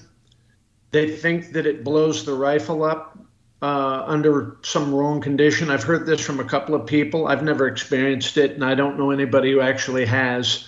But there's a lot of bullshit that trades hands on the internet. Yeah, I'm going to go with yes on this because anytime an American takes their Dremel and thinks they're going to outwit, 50, 60 years of, supreme engineering of some of the world's greatest weapons manufacturers, I'm just going to... That's what I was going to say. Yes. I mean, an unmodified over a modified. You know, if you want reliability, like sure reliability, get one that's not been modified. I would just get a whole bunch of U.S. Palm mags. Well, we have been giving a lot of those away here on the AK Corner. We've given away. Plug. We've given away 40 of them to date this year. So. Yeah, man. Just email Marty. He'll get you my contact information. We'll send. We'll sell you a case of 50. You'll be all set. You'll never need to buy another AK mag again. There you go. U.S. Palm. Now, weren't y'all coming out with a new color or something? Of the US? Yeah. Nothing to be announced as of yet. No. Oh, okay. I'm not supposed to talk about that yet. All right. I think that's enough questions for now. There's a lot more. James, did you see any questions on there that you wanted to field? I didn't end up hitting the Facebook one. I was cruising through the Instagram, but I think we hit a bunch of them. Okay. Yeah, because I think a lot of these are things we've already touched on. So let's give away some stuff. Let's give stuff away. Let's start off with the Seal 1 cleaning kit. Is my screen not sharing, or am I sharing? I can see you, buddy. Okay, good deal. So from Seal 1, go seal1.com, use the code LEADHEAD. You get 25% off any of their products, and we're going to be giving away one of these that has a little bit of all their products in it. It's got the pre-soaked bore patches, the liquid, the paste, and the cleaning brushes and cloth, the microcloth, all that. So, of those questions that I asked, did any of them stand out that you guys want to award that to? Well, how about Peter Kale's question? Out of all the Serbian Yugo pattern AKs, is there a variant significantly more rare than the others? I think that's a good question. Okay. That's a good question. I think it was too. So that was on Facebook. So Peter Kale, and this goes for all our winners today. Email me, talkinglead@gmail.com. Tell me what you won, what episode this is, and obviously I'll need your mailing address to forward it on. So congratulations, Peter. You won the Seal 1. Awesome. Cool. So next, let's give away, and Andrew, I don't think you've seen these yet, the dump trays from Mission First Tactical. Yeah, I've seen the dump tray. Have you seen the ones with your logo on them? Yeah, you texted me a picture of it, I think. Okay. So for this season, we've got these awesome Talking Lead AK Corner, Century Arms presenters of the Talking Lead AK Corner. You can go to missionfirsttactical.com, use the code LEADHEAD, get 20% off if you want to go ahead and buy your own. Or you can get any logo you want printed on your dump tray, armorer's tray. They'll put anything on there that's licensed. And they got magazines. You can get magazines printed with stuff on them too, you know. This is an example of one you can't get yet. Here's one with our logo, the Leadhead Brigade logo. Could you put Chris Rock on one of them for me? You can't. Chris Rock, you want getting slapped? Chris Rock is the man. He's got nuts like church bells, man. Tell me about it. You know, he was there when Chappelle got attacked last night by some dude in a skirt. What? I hadn't heard about Yeah, this. Chappelle got tackled at the Hollywood Bowl last night. Yeah, some dude in a skirt bum rushed Chappelle on the stage, and Chris Rock was there and asked him, "What do you think you're me? Was that Will Smith?" You know, I never did hear his. Didn't he address that at some point, Chris Rock? Didn't he make a comment? I never heard what his comment was. Well, he said something. I mean, Chris Rock is, to me, the funniest of the stand-up comics. You know, I do a lot of stakeout work, and all the guys I know who do stakeouts, surveillance, that sort of thing, traffic in good comedy CDs. And I'll tell you, I've spent hours and hours and hours listening and comparing. Chris Rock is the most original with the best delivery, and probably the single most vulgar man in North America. Never sell him short, okay? He is pretty vulgar. But yeah, he's funny. All right, so who do we want to give this to? I'd say AKM Archer because he gave me a badass shout out. AKM Archer? Sounds good. There you go. So you win a dump tray. Email talkinglead@gmail.com. Tell me what you won. And we're going to give away. So are we giving away one each, or are we giving away as a pair for the shirt and the hat? Whatever you want to do. Oh, I don't know. I like to spread the love. So, all right, spread the love. Let's do it. So we're going to be giving away one of these, right? Talking Lead AK Corner. I call them Leadys. They're better than a Yeti. They keep your drink seconds colder than a Yeti. The Talking Lead AK Corner from Factory 47. And our shirts also have, so you get that, and then you get all the different company or manufacturing logos on the back of our shirts and hoodies too. So who's going to win that? Is that what we decided, a cup or a shirt? I can't remember what you said. It doesn't matter. What do you want to do? I don't care. I know we decided on a Zastava hat. A Zastava hat. Okay, that's going to be one giveaway. And then you want to do a shirt or you want to do a cup? Either one. I don't care. You just made a really nice, thoughtful presentation of that cup, so let's go with that. I really love my cup, dude. You said something about keeping it warm and the whole thing, and I was like, I want to go get a drink. Keeping it cold. Keeps your drink minutes colder than a Yeti, the Talking Leady. Don't be a snowflake. Yeah. Get your I'm gonna Leady. have to write that down and put that in the product description. That's good. That's really good. I'm a huge fan of the Leady. I got to be honest with you. I use my Leady most every day. So yeah, Leadys. You do, and yours is still in pristine condition. I don't understand it. I don't understand how it's like it's brand new. It's crazy. I'm pissed off about it. Durable like an AK. Let's go with the shaky taster. Taster, like he wants to taste something. Original Leady. There it is. He's got one of the original Leadys. Look at there. It's because I live in an old house that doesn't have a dishwasher, and so all my dishes are hand washed.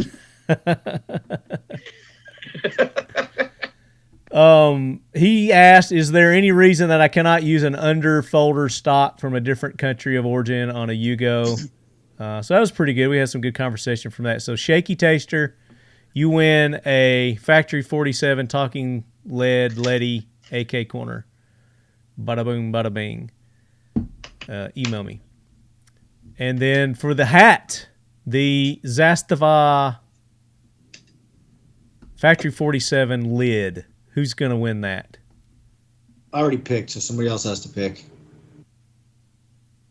Well, Andrew's got no social media. How about Ryan Reisner? Oh. What's the history of the M92? What applications was it designed to be used for? Thanks.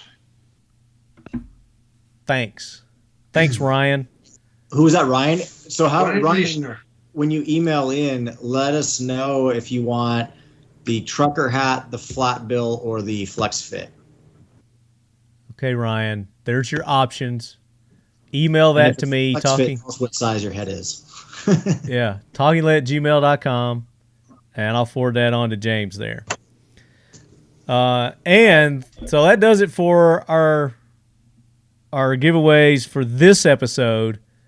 But Drew, you want to make the announcement for our upcoming dun dun dun what we're giving away? This is huge. We're gonna give away a BFT47. Woo-hoo-hoo! So here it is, Leadheads, the moment you've been waiting for.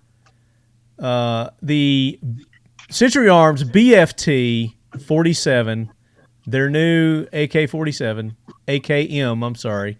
People get mad when I call it an AK-47. Man, if you want to chill the hell out. They're probably going to get mad at me for calling the 7.62 a crink earlier, too. Probably. Hey, you want to see a bunch of heads explode and people piss their pants? Call your AR-15 an M16. Oh, yeah. You'll get all bent out of shape about that, too. Yeah. That's right. There's a lot more important shit to be worried about that out there lead heads than whether or not we said the right thing. But yeah, and if anybody sends me BFT47s, real quick, Marty, I'm gonna give a little thing about the BFT47. I know we've talked about it before. BFT stands for bulge forged trunnion.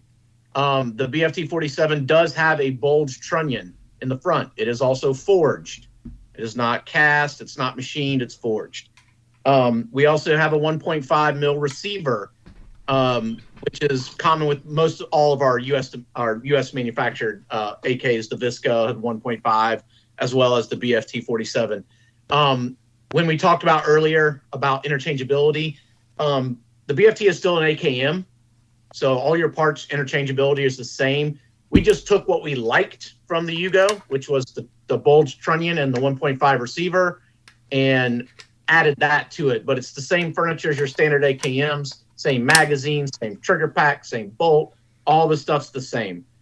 So it is not interchangeable with any of the Yugo stuff. It is, however, interchangeable with all of your standard AKM aftermarket stuff, including your gas blocks, all that kind of stuff.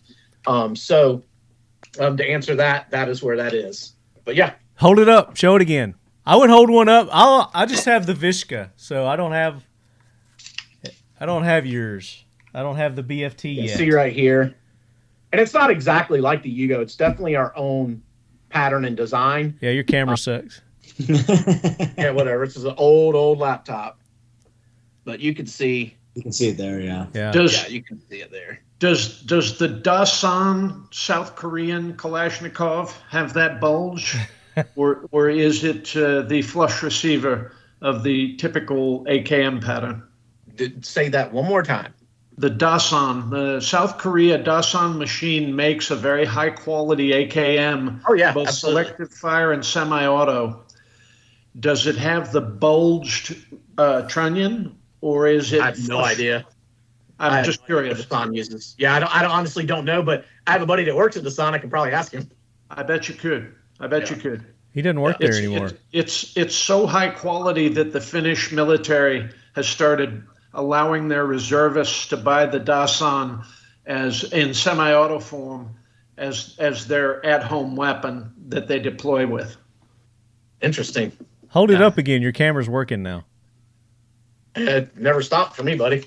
Oh, every time you hold that up, it jacks it up. You can kind of see there, see that bulge.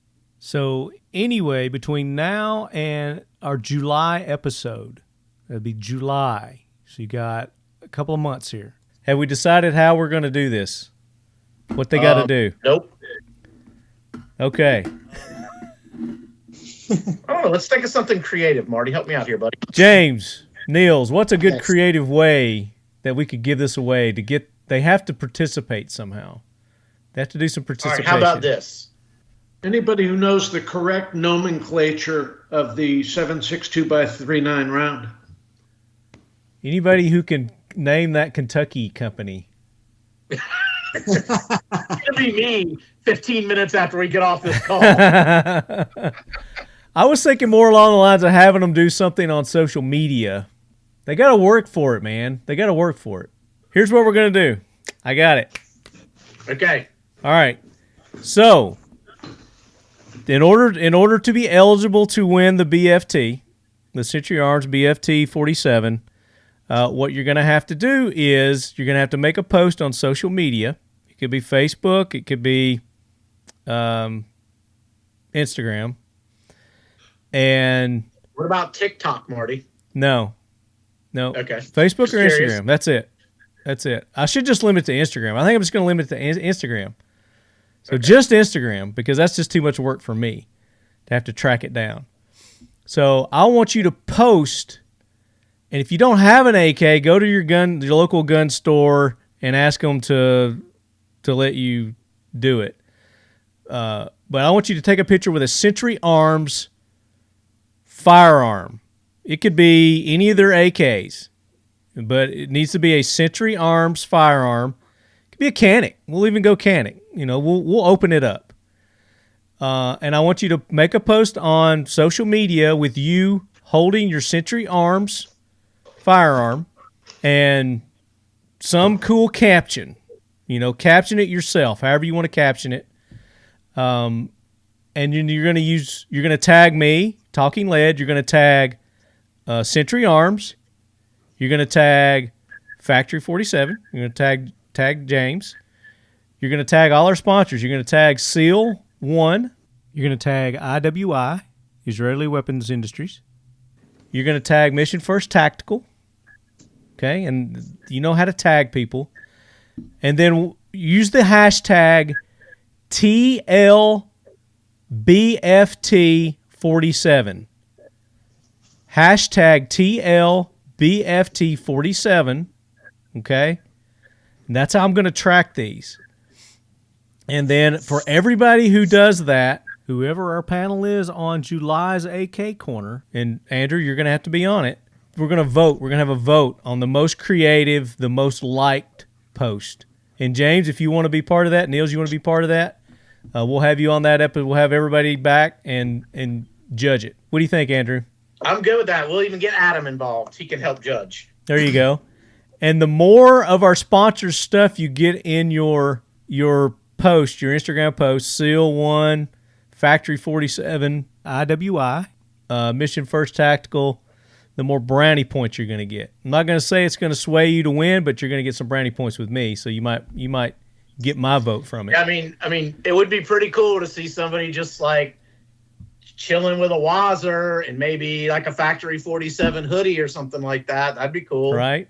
Or or maybe if you showed up in Nashville and you found me and Andrew at Royal Range and you got a picture with us with your stuff. I don't know. That could very well happen. I'm just saying. So you got until July's AK Corner episode. So you've got a couple of months to be creative and do something awesome and put this together.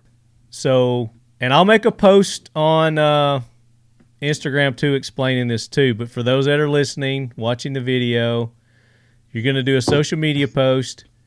And if you don't have Instagram or something, then make a fake account. You know, now's the time to start an account, you know, to get you a BFT from Century Arms. That's awesome. So I'm making you work for this. I mean, you're not going to get a gun by just asking a question and us randomly awarding it to you. You got to work. And you piss me off for not for only 15 or 20 people, however many entered on that prism from Primary Arms. It's a $400 prism, so you're gonna have to work for this, guys. I like it. I love it. What kind of disc jockey are you, Marty? I mean, come on. I'm not. I'm not a disc jockey. I'm not spinning the oldies, baby. So we all discover what happened to Marty's broadcasting career on FM radio. So there you go, Leadheads. That's what you got to do. That's how you got to win. If you got questions, you can email me, talkinglead@gmail.com. I'll try to answer your questions. But, again, I'll make a post, and I'll try to explain everything a little bit better. But I think we got it pretty solid right there. I think everybody understands. So go show Century Arms some love, presenting sponsors of the Talking Lead AK Corner this season. Couldn't do this without them. And we got to get Adam on. So I'm sure he'll want to be on the next episode to do the judging. And Seal 1, go to seal1.com, use the code LEADHEAD, 25% off. Mission First Tactical, LEADHEAD, 20% off. Factory 47, is that code still good? LEADHEAD, 10% off at Factory 47? Yes, it is. Awesome. So you guys go to Factory 47. You want to get some awesome ammo, good high-quality ammunition, you go to Defiant Munitions, and you use the code LEADHEAD. You get 10% off there, and it's all caps to get the 10% off there. Andrew, we did an episode on lever actions, and he's making some 4570 ammo now for those. Nice. Excellent. Some really nice 4570 ammo. Hey, fellas, I'm very pleased to meet both James and Drew, but I've got to go cook dinner for my 17-year-old or he'll start eating my furniture. That's what microwaves are for, man. You gentlemen, I want to Nils, thank you for allowing me to participate. Thank you, Nils. I'll talk to you another time, eh? Couldn't do it without Absolutely. you, buddy. Appreciate Great it. with you, Nils. Thanks, buddy. So what's new and exciting at Factory 47, James? Well, a couple months ago, we released the Calumet High Wolverines collection. So it's play on the Beast Wolf from Red Dawn, iconic movie, of course. And so we got some flags, we got the shirts, We got patches actually are finally in. They're going to be released probably next week, going along with that whole collection. So that's kind of fun. And that's about it new right now. Got a couple things in the works that I hopefully will be able to announce on the next episode. And yeah, that's about it. So I'm going to your website now. Here's the Wolverines. Those flags will be restocked in like 2 days. Okay. We're live right now, and they're showing sold out. I'm like, damn it. The patch. I love that shirt. Oh yeah, that's great. And will the discount code work on these? Yes, it does. Sweet. Oh, I'm definitely ordering one of those. That's cool as shit. Oh yeah. And there's going to be there'll be tumblers and patches to go with that collection probably next week. And then you and I should get together on those the hats you had mentioned. I know we've mentioned that before, and we just haven't done it. So yeah, we should get together probably sometime here in the next couple of days and work on that. And maybe we'll have an announcement next episode as well. So okay, yeah, definitely. But go check them out. Factory 47. It's FAKTORY47.com. Are you sending any of these shirts over to Ukraine? Are you getting a lot of orders from Ukraine on these shirts? No, I haven't got any orders from Ukraine. No. No. I bet if they knew about it. But I don't know. I don't know what to think on any of the stuff that you see, because there's some 95% is probably propaganda on either side. But yeah, I tell you what, those video clips and pictures of people just being handed crinks just sure gets me excited. Oh my gosh, it's unreal. It's like, oh, I wish I was there. I just I was like, line. I don't know if that's a movie or if that's reality or what, but either way, that's some good footage right there. That's cool. Yeah. And man, spray painting Wolverines on blown up tanks, that's cool shit right there. That's what's All cool. I gotta say is whoever did that, I'll buy them a BFT47. You send me a video of you spray painting Wolverines on a blown up Russian tank, you get a BFT47, period. Boom. There you go. But it's got to be over in Ukraine. Yeah, well, absolutely. Well, if you want to blow up a Russian tank somewhere else, I don't give a shit. As long as it's a blown up Russian tank. I got you. Don't go blowing up tanks here in America. It ain't going to happen. Yeah. Century Arms, anything else new and exciting going on coming down the pike? Got NRA coming up. You guys got some stuff going on at NRA? If you guys are going to be at NRA, definitely come by our booth. It's going to be wild. We are going to be giving away tons and tons of stuff. We got tons of great guests going to be in our booth.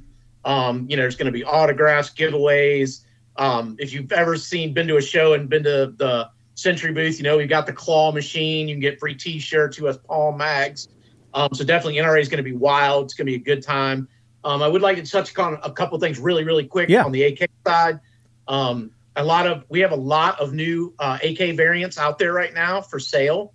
One in particular I want to talk about is our veteran rifle.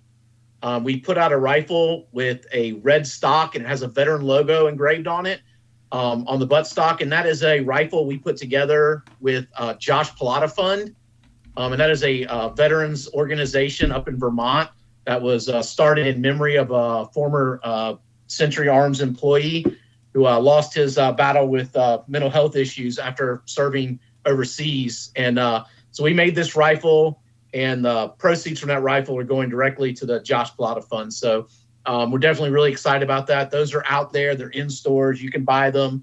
Definitely a great cause and a great gun. So is that on your website somewhere? Yeah, it should say BFT Vet. It may not have made it on the website because we only made 1,500 of them, I think. But they are out there at dealers and in distributors. I actually saw one on the wall at a dealer in Nashville last week. So, okay. Out there, if you guys see them, not only are you getting a great AK, it's also supporting a great cause. Very cool. What about other variants? We just got some different, as everybody knows, if you're into AKs, there's a huge problem in getting wood furniture right now. So we've had some cool like MOE versions with some Magpul stuff on them. We got some versions out there that come with the Ultimac rails on them, which is super cool. Good value. And then we've got some polymer versions also. Also, if you guys are into Dracos, they're super hard to get. Coming from Romania, obviously, with all the stuff going on overseas, those supplies are up and down. We are making the US Draco, the Visca Draco pistol. So if you're looking for an AK pistol, Definitely look for the Visca pistol. I've got one. I put a bunch of rounds through it. Love it. Shoots killer. It's got a new muzzle brake on it that works really, really well on the barrel. So definitely, if you guys are in the market for an AK pistol, check out that U.S. made Visca Draco pistol. Is it braced? It is not. Well, it comes both ways, but currently we're so busy we haven't been shipping any braced models. Yeah. But it's an AK pistol. You can put a number of different ways you can put braces on it. Does it come ready to add one if you want to put it one? Yes. Okay. Yes. That's the question there. Yeah. Here, hold on. I'll show you. Okay. Yeah. Let's take a peek. There we go. Can you see it? Yeah. Sorry. So it's got my face. It's got the hole there for it.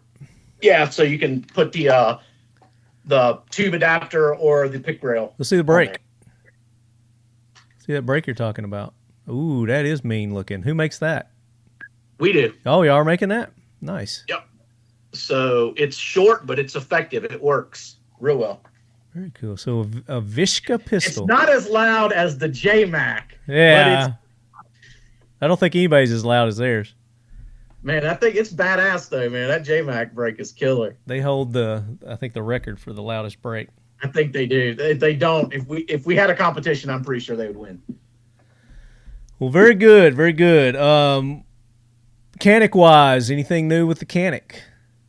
Canic rivals. I mean, the rivals. We're selling fast. We'll sell them faster than we can get them. So yeah, definitely the rival is just crushing it. We've got some new exclusive pattern designs coming out on the Canic. It's called Canic Creations. Yeah. That's coming out. You're going to start seeing those in dealers and the distributors out there. We'll start seeing those in the next few weeks. Pretty cool. It's a new Cerakote process that was proprietary just for Canic. So you won't see it from any other brands. Ooh. But you guys will see those when they come out. They're pretty cool. Okay, cool. Looking forward to that, definitely. U.S. Palm, Red Army Standard, anything going on there we need to... We briefly touched on Red Army Standard earlier when someone asked about the Russian ammo, so we kind of covered that already.